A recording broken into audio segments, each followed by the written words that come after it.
All right. Welcome back to Real Analysis.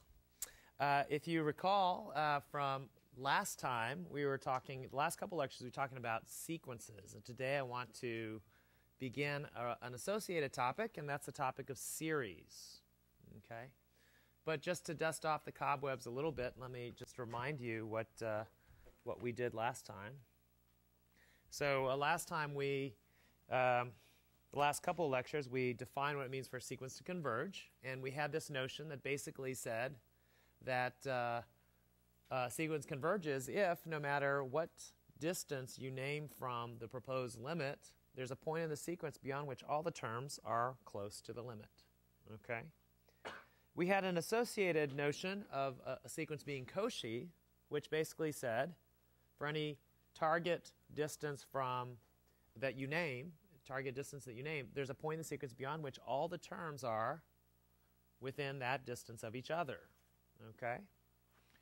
And we showed that convergent sequences are Cauchy, and we defined a concept of a complete space, which is basically spaces in which Cauchy sequences converge. Okay? And we showed, in fact, that R is complete. So the notion of being Cauchy and being convergent is exactly the same. And this is great news for us. Okay? It's great news because if we want to show that something converges in R, all we have to do is show the sequence is Cauchy. That is, the terms eventually get close to each other. Okay?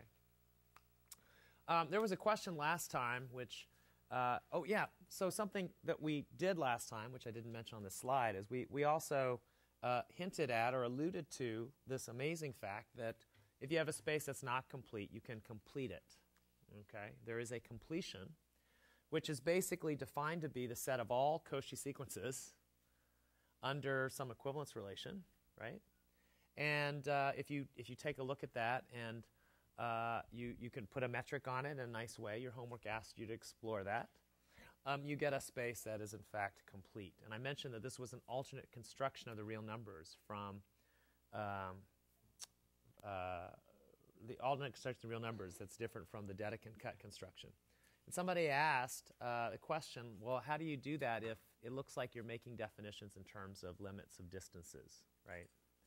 And I just wanted to address that a little more this time because I thought about it. And there's really not a problem because if you just define the concept of you just avoid referencing limits, you can still do everything, right? All you're doing is constructing the space, and it's only later that you actually define a metric on the space, right? So you define the set of all Cauchy sequences. You can talk about what it means for two Cauchy sequences to be equivalent, and you can just avoid referencing taking the distance between 2 points. What do? You're just talking about the difference of two rational numbers, right? You can talk about that. You can say what it means for that to get small, close to 0. So there's really not a problem in constructing the reals from rationals that way.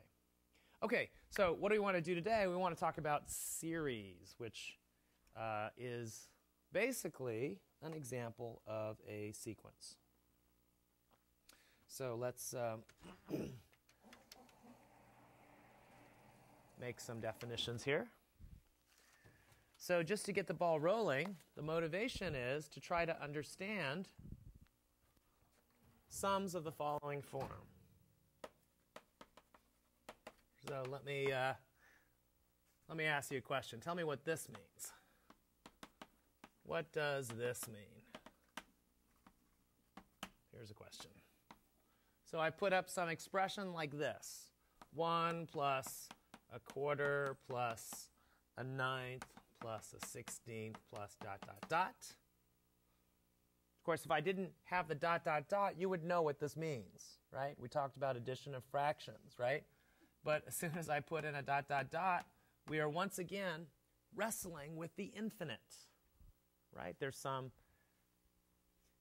sum that is infinite, right? Okay? What does it mean? And what does it mean if I tell you that this is actually pi squared over 6? What does it mean? There's a question, okay? And just to show you that it's not, the answer is not necessarily obvious, Tell me what this means.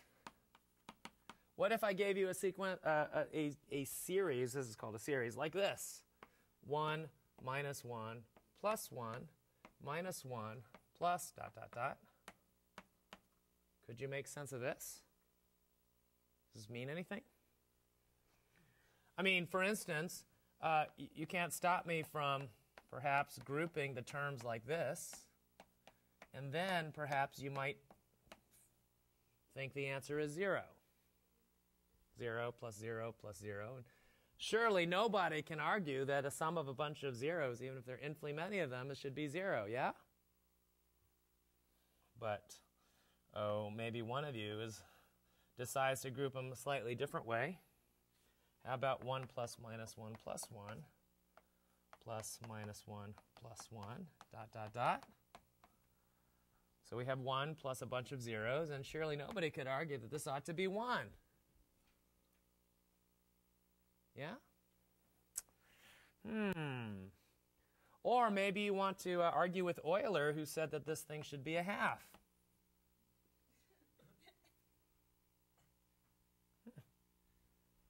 What?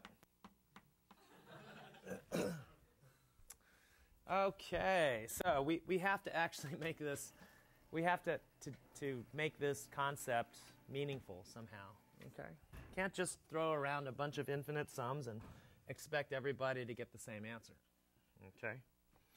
Okay, well, so there are some things that some things we have learned, right? We've learned a few facts, I think, probably from your grade school days. You know how to add things that look like this. ...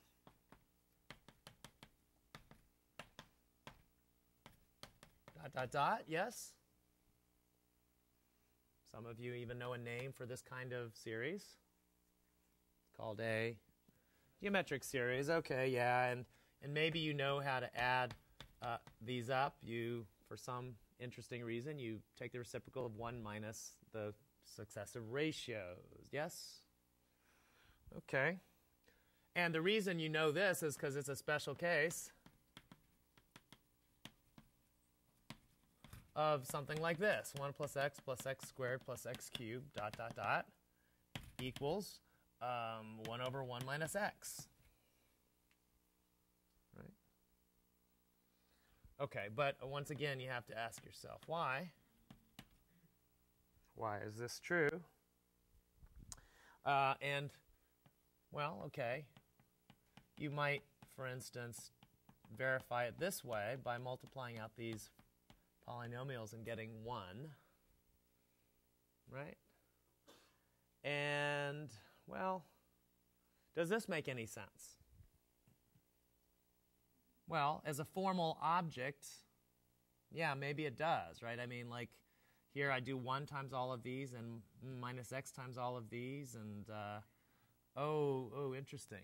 We get some grouping and some cancellation that looks something like this, but again, we're still kind of, we're worried a little bit, right? What does it mean? Okay, well,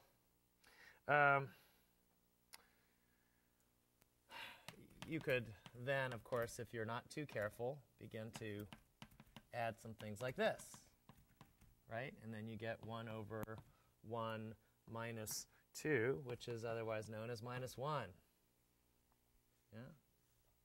If you're not too careful, this is some of the ridiculousness that you might get.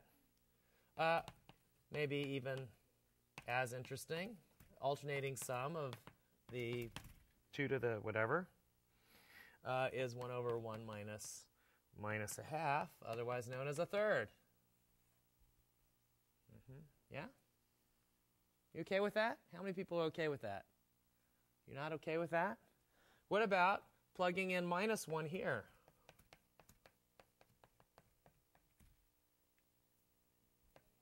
Well, okay, yeah. So, in fact, this is, in fact, a half. And Euler would have been fine with this.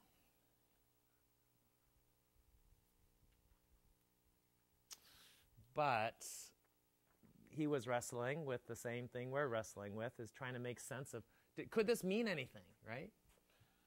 Could this mean anything? Is this meaningful? We wouldn't accept such nonsense.